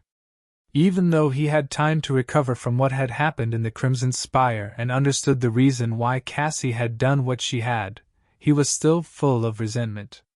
He was still hurt. He was still unwilling to even think about forgiving her. But Effie was right. And no matter how he felt about Cassie, she was a boon for any cohort, especially now, since she had grown much more confident in her powers after becoming an awakened. She also had other survivors of the Forgotten Shore following her as they waited for Nephi's to return, and the connection to the Clan Valor emissaries in the Night Temple. He didn't have to forgive her to fight side by side with her. He just had to trust that she won't betray him again, which he reluctantly did. Even though Sunny didn't want to give Cassie the benefit of the doubt, he knew that she had learned a bitter lesson. A heavy sigh escaped from his lips. "What should I do?" It was at that moment that Kai, who had remained silent during their conversation, suddenly spoke. "If you don't mind, count me in too. I want to challenge the second nightmare with the 3 of you guys as well. In fact, even if you do mind, I insist." Chapter 464 Passion blossoms hotter in the cold heart of despair. Both Sunny and Effie stared at him in surprise. After a while, the former huntress asked, "Challenge the nightmare with us? Don't you have a great position in Bastion, safe behind its walls? Have Sunny infected you with his madness?" Kai frowned, then looked away. After a while he said, "Yes, I do. But do you guys remember Aiko? She had a gambling den in the Bright Castle. Well, anyway, Aiko has a real talent for managing various things, so the agency hired her as my manager. One evening, we ended up talking about the Dark City." A sad smile appeared on his face. "Both of you only lived in the outer settlement, which had its own share of challenges, of course. Much more dire than what we who paid tribute faced in the castle. But life wasn't that bright there, too." He remained silent for a bit, then continued. "Aiko had it way worse than I, though. Especially after one of the Pathfinders made a point of making her life a living hell. Andal, whose head Lady Nephice eventually took off his shoulders. We all knew it, but no one really helped." A heavy sigh escaped from Kai's lips. "Because what could any one of us really do against one of the Pathfinders? But there was a lot of these compromises, of little lies we told ourselves as we closed our eyes to every dark, dirty thing that went on around us." He looked at Effie and said, "People were starving in the outer settlement, while we had our bellies full? Well, it wasn't our fault, because the castle couldn't feed everyone. Surely if there was more food, we would have shared. The guards decided to harass someone? Well, that wasn't our fault either, because Tezai was too powerful, and we were too weak to resist him. And so on, endlessly. Everyone went as far as they needed to keep thinking of themselves as one of the good guys." Kai grew silent, then said quietly, "But you see, it actually was our fault. All of us have committed the same crime, we were all weak. When I spoke to Aiko, I finally realized that in this world, being weak is a sin too. At least for us, the Awakened. So yes, I want to challenge the second nightmare, despite being safe and sound behind the walls of the Bastion. Because I never want to close my eyes to anything, ever again." He looked at them, then smiled. 7 months? That's more than enough time for me to prepare. Plus, don't you need someone who can fly? Or are you going to simply jump into that weird undersky again and just hope to miss all those flames?" Sunny coughed. Kai had a point. "Well, if you put it like this, After Kai's unexpected and poignant confession, they spent some time simply relaxing, laughing, enjoying their food, and chatting about this and that. Kai shared his experience of winning 12 consecutive weeks of the Avatar Singer and having to lose on purpose in the end, and the furor his face reveal and the subsequent announcement of Night and Gale's upcoming comeback album caused in the music industry and among the fans. He also complained about having to hire a second publicist because of a strange scandal he had gotten somehow involved in on the network, causing Sunny to look away in shame and keep his mouth tightly shut. Effie mostly talked about all the fried chicken wings she had eaten and all the sorts of beers she had drunk, as well as what types of nightmare creatures she had hunted, and fried, and ate. She also joked about all the propaganda events the government wanted her to participate in, and the various ways with which she had managed to dodge most of them. Sunny shared his experience of buying a house, and how it made him feel. He almost got sentimental thinking about his beautiful armored doors that Effie had smashed through, and about his new, expensive, shiny refrigerator. Finally, Kai had to return to his schedule. Before they parted, though, he hesitated, then took out 2 colorful pieces of synthetic paper from his pocket with a very embarrassed expression on his face. Without saying anything, he handed the brochures to Sunny and Effie. Sunny took one, and stared at it with a confused expression. It appeared to be an invitation of some sort. On it was an image of 2 people standing back to back with swords in their hands, both of them extremely beautiful, in a professional kind of way. The guy was dark-skinned and handsome, with broad shoulders and an incredibly masculine face. The girl was thin and languid, with a slim figure that bordered on being gaunter than Sonny had been in his outskirts days. She had a doll's face with big, glistening eyes and full, slightly parted lips. She was also wearing a very strange and impractical armor, a regal cloak, and a very expensive silver wig. What the hell is this? The title at the top of the brochure read, A Song of Light and Darkness. And right below it, in a smaller font, Light shines brighter in the darkest of nights. Passion blossoms hotter in the cold heart of despair. Sonny stared at the piece of paper in his hand with wide eyes. Kai, my friend, what did you just hand me? Effie laughed. No way. They finished filming it? Kai coughed. That, yeah? The premiere is in a week, actually. My agency arranged for me to attend and give a short speech. So, will you two come, please? Sonny shook his head. No, wait. No, actually, what is this thing? Effie looked at him with pity. Haven't you heard? They made a movie about us. I mean, about what happened on the Forgotten Shore, sort of. Have you not heard about all the casting news? He slowly shook his head. No. Then Sonny frowned. All right, I get it. But why would I ever want to go and watch this? I would rather eat another mordant mimic. Sorry, Kai, but I am not going. Effie looked at him with mischief and grinned. Oh, hey Sonny, do you remember how I said that I only had one condition to join you in the nightmare? Well, scratch that. Actually, I have two. After a while, Sonny and Effie returned to his home, just in time to receive the delivery of the refrigerator. Two tall and broad-shouldered store workers unloaded it from the cargo hold of their delivery vehicle and placed the big box down with a bit of strain. After that, one of them smiled and asked, Good day. Where should we put it? Sonny waved a hand. Ah, no need. I'll do it myself. The loaders looked at him doubtfully, then simply shrugged and left after getting his signature. After the vehicle drove off, Sonny looked around, then easily lifted the heavy box and carried it inside the house without any effort whatsoever. Soon, the refrigerator was standing in the place where his old one used to be, the synthwood panels covering its doors blending in with the minimalist design of the kitchen. Effie and Sonny stared at it for a while, satisfied. Then he said, I like it a lot. Effie smiled. Yeah. Really ties the whole room together, doesn't it? Well, in any case, I hope you won't break it again. After that, she yawned and said in a tired voice, Ugh, I'm beat. Time to retire to the dream realm. What about you? Sonny thought for a few moments. Suddenly, a wide smile appeared on his face. I have an errand to run, but after that, I am going in too. Oh, wait. Where are you going to sleep?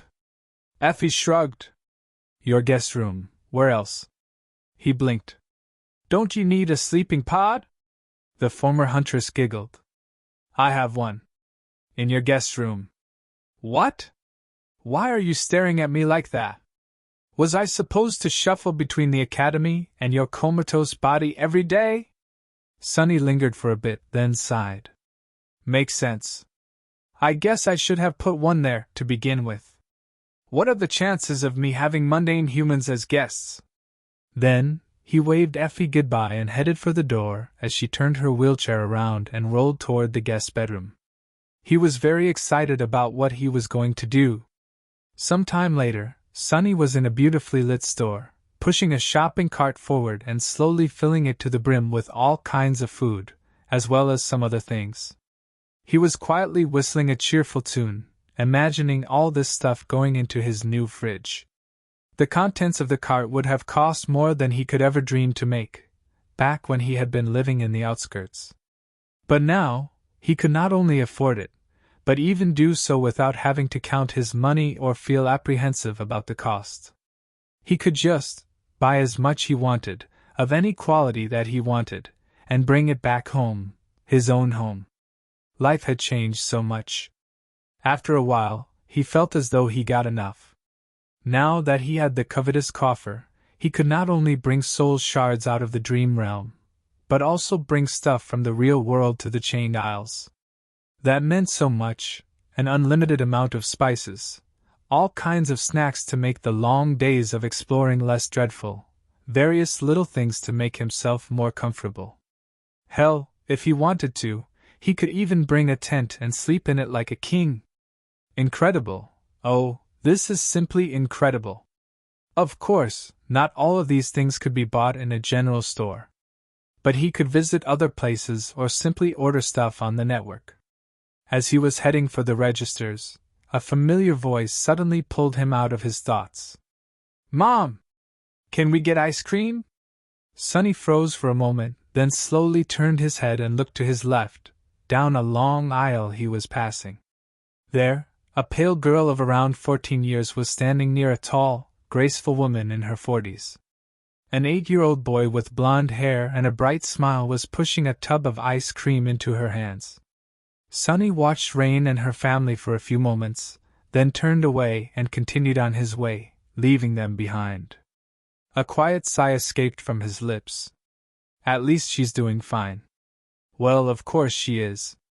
I've only been gone for a month. Why would anything happen simply because I wasn't here? He reached the register, then hesitated for a bit, and turned back. When he returned, there were several tubs of delicious ice cream added to his cart. As the light of dawn shined on the Chained Isles, Sonny appeared on the altar island of the sanctuary of Noctis. He stared at the sky, grimaced at the absence of the moon, and headed toward his room. Some time later, though, he emerged from there with a peculiar wooden box following him with the help of 8 small iron legs. With the covetous coffer in tow, Sonny walked into the garden, found a familiar rock, lifted the toothy box, and carefully placed it near himself. Then, he took out a single soul shard and put it where everyone could see.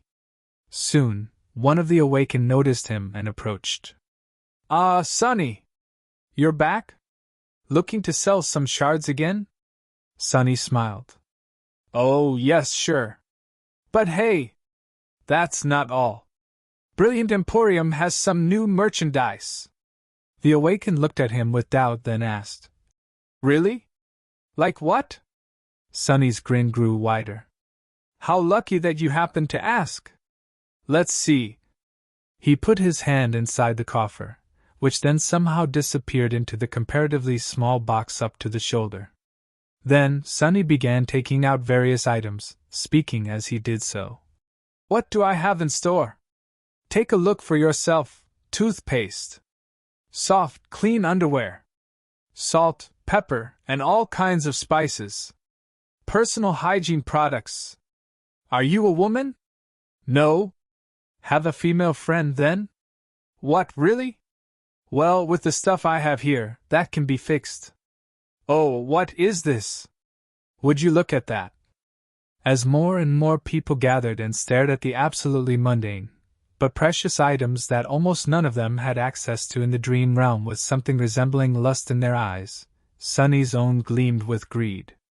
"By the way, Brilliant Emporium is also proud to announce the opening of a conveyance service.